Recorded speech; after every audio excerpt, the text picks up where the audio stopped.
Graças a paz a todos. É Júnior Felipe gravando mais um vídeo diretamente de Jaboatão, Pernambuco. Nós estamos no capítulo 14 do livro de Êxodo. Capítulo 14 do livro de Êxodo. Vamos lá? Perseguição de Israel. Disse o Senhor a Moisés: Fala aos filhos de Israel que retrocedam e se acabem defronte de Pi-Hahirote, entre Migdol e o mar, diante de Baal Zephon, em frente dele vos acamparei junto ao mar.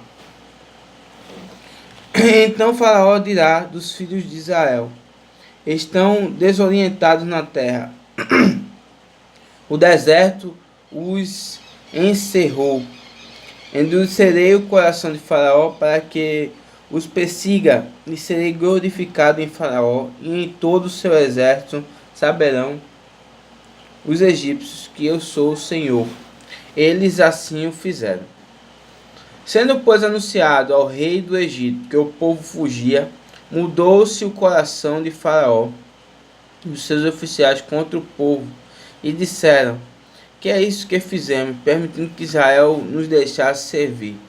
Ou seja, o faraó permitiu que o povo saísse depois da 10ª praga, o povo de Israel saísse do Egito, mas Deus voltou a endurecer o coração dele, de maneira que ele se arrependeu de ter libertado o povo de Israel e queria se vingar, queria vingança. E aprontou o faraó o seu carro e tomou consigo o seu povo. E tomou também 600 carros escolhidos e todos os carros do Egito, com capitão sobre todos eles. Então, ou seja, 600 carros, um exército todo. A intenção dele era realmente trazer todo o povo, ou matar, ou trazê-los de volta. A intenção dele era clara, de não permitir que Israel saísse do cativeiro que era deles, né? Porque o Senhor endureceu o coração de Faraó, rei do Egito, para que perseguisse os filhos de Israel. Porém, os filhos de Israel saíram afoitamente. Perseguiram os egípcios, todos os cavalos e carros de Faraó, e os cavaleiros, e o seu exército, e os alcançaram acampados junto ao mar, perto de Pi-Hahirote, defronte de Baal-Zephon. Então, eles estavam ali acampados junto ao mar, certo? Nessa região aí que eu li. E chegando Faraó, os filhos de Israel levantaram os olhos, e eis que os egípcios vinham atrás deles, e temeram muito. Então os filhos de Israel clamaram ao Senhor. Então, eles avistaram lá de longe, quando Faraó estava se aproximando com suas carruagens, com seus cavaleiros, né? Disseram a Moisés: será por não haver sepulcros no Egito, que nos tiraste de lá para que morramos neste deserto? Porque nos trataste assim, fazendo-nos sair do Egito? Ou seja, começou o desespero, começou as murmurações daí. As murmurações já começaram. Eles eram escravos, estavam sendo açoitados, estavam ali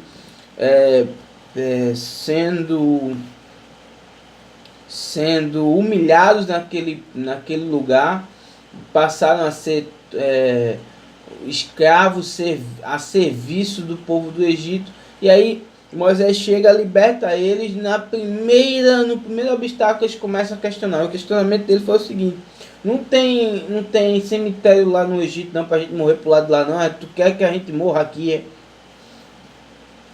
Não é isso que te dissemos no Egito: deixai-nos para que sirvamos os egípcios, pois melhor nos fora servir os egípcios do que morrer no deserto. Moisés, porém, respondeu ao povo: não temais, aquietai-vos e vede o livramento que o Senhor, vede o livramento do que o Senhor hoje vos fará, porque os egípcios que hoje vedes, nunca mais o tornareis a ver. O Senhor pelejará por vós, e vós vos calareis. Interessante aqui nesse texto inicial é que agora percebemos a autoridade, a confiança a confiança que Moisés tinha para com Deus agora, nesse momento da história, e agora a autoridade que ele tinha, né? Ele era um homem que não tinha total confiança no seu ministério, no chamado que Deus fez para ele, e ele agora percebe-se agora uma confiança, né? Uma maior intimidade com Deus, confiança no poder de Deus, no que Deus pode fazer, porque Deus já tinha demonstrado a ele muitos prodígios. Disse o Senhor a Moisés: por que clamas a mim? Diz aos filhos de Israel que marchem. Mas marchar para onde, né? Que ali está ali só o mar na frente. Como assim? E tu levanta o teu cajado, estende a mão sobre o mar e dividi-o para que os filhos de Israel passem pelo meio do mar em seco. Então ele vai estender o cajado sobre o mar e vai dividir o mar. E os filhos de Israel vai passar no meio deste mar com os pés secos. Eis que endurecerei o coração dos egípcios para que vos sigam e entrem nele. Serei glorificado em Faraó e em todo o seu exército, nos seus carros e nos seus cavaleiros. Os egípcios saberão que eu sou o Senhor quando for glorificado em Faraó, nos seus carros e nos seus cavaleiros. Então o anjo de Deus, que ia adiante do exército de Israel, se retirou e passou para trás deles. Também a coluna de nuvem se retirou de diante dele e se pôs atrás deles. Ia entre o campo dos egípcios e o campo de Israel. A nuvem era escurecida, que em toda a noite este e aquele não podiam se aproximar. Então, ou seja, essa nuvem, ela ficou entre o pessoal do Egito e entre o pessoal de Israel, e ela escurecia a visão do povo do Egito, de maneira que eles não conseguiram visualizar, perceber o povo de Israel.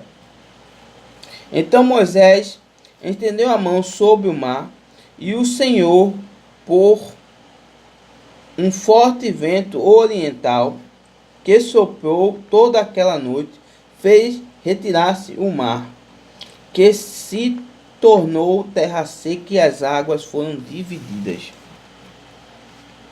Os filhos de Israel entraram pelo meio do mar em seco, e as águas lhe foram qual muro, à sua direita e à esquerda. Os egípcios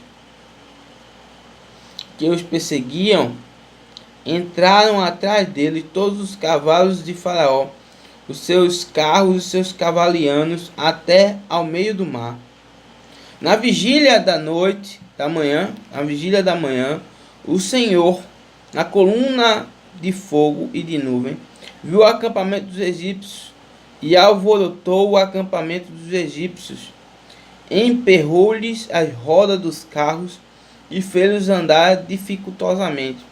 Então disseram os egípcios: fujamos da presença de Israel, porque o Senhor peleja contra os egípcios. Ou seja, Deus cuidou deles todo esse trajeto. Então veja, não foi só engolir, como a gente vai ver, os egípcios no mar, mas ele dificultou a chegada, a aproximação dos egípcios para com Israel. Primeiro, escurecendo todo lugar. Segundo, emperrando as rodas, dificultando o trajeto dele, a locomoção deles até se aproximar. E os egípcios já diziam: Faraó, rapaz, é melhor a gente desistir disso aí, que esse Deus está pelejando contra nós. Então, disse o Senhor a Moisés: estende a mão sobre o mar, para que as águas se voltem sobre os egípcios, sobre os seus carros e sobre os seus cavaleiros. Então Moisés, depois de ter passado, estendeu a mão sobre o mar, e o mar, ao romper das águas, retomou a sua força. Os egípcios, ao fugirem, foram de encontro a ele. E o Senhor derribou os egípcios no meio do mar. E voltando as águas, cobriram os carros e os cavaleiros de todo o seu exército. que os haviam seguido no mar. Nem ainda um deles ficou. Mas os filhos de Israel caminhavam a pé enxuto pelo meio do mar, e as águas lhe eram quase os muros à direita e à esquerda. Assim o Senhor livrou Israel aquele dia da mão dos egípcios. Israel viu os egípcios mortos na praia do mar, e viu Israel o grande poder que o Senhor exercitara contra os egípcios. E o povo temeu ao Senhor, e confiou no Senhor, e em Moisés, seu servo. Agora, permite-se agora, depois de toda essa luta, depois de todo esse livramento, depois de todos esses prodígios, o povo, enfim, confia em Moisés. Confia em Deus e confia em Moisés. Porque Moisés até então não inspirava confiança para os egípcios, para o povo de Israel. Quem é esse cara? Quem é? Nem ele mesmo acreditava que ele poderia ser alguém no meio do seu povo. E nesse momento, graças à mão de Deus, né, o povo agora confia no potencial de liderança de Moisés. E uma coisa interessante aqui, só um adendo, né? A questão de abrir o Mar Vermelho. O Mar Vermelho, o pessoal que tenta derrubar, os estudiosos aí que tentam derrubar a Bíblia, diz que esse é um fenômeno que acontece, certo? Uma vez ou outra perdida, onde a água ela para de como é que eu posso dizer? De circular, e aí o espaço fica seco para que o povo possa seguir. A história é essa. Só que na Bíblia não fala que o mar secou, que a água foi desviada. A Bíblia fala que o mar foi aberto ao meio e houve duas paredes de água, na direita e na esquerda, em todo o trajeto. E esse fenômeno não há quem explique. Não há quem explique. Eles vão dizer que foi um furacão, um tornado e tal. Certo, mas qual é a probabilidade de um fenômeno desse acontecer justamente na necessidade daquele povo? Isso poderia acontecer se fosse algo real. Acontecer um furacão, um tornado que concentre a água e aí esvazie só naquele lugar para que houvesse passagem. Se esse fenômeno pudesse ser real, e eu não visualizo isso em canto nenhum até os dias de hoje, mas vamos dizer que isso fosse possível, esse fenômeno extremamente raro de acontecer fosse possível, mais raro ainda ele acontecer justamente naquele instante da história, naquele momento daquele dia para livrar o povo de Israel do Egito. Continua sendo mão de Deus. Mas que eles queiram atribuir a fenômenos naturais o que aconteceu na Bíblia, continua sendo mão de Deus, que mesmo que fosse um fenômeno natural, foi um fenômeno natural permitido por Deus, seguindo a vontade permissiva de Deus no momento exato da sua vontade. Eu quero que aconteça nesse momento, nesse exato instante. Então, continuamos aqui com Deus sendo todo-poderoso.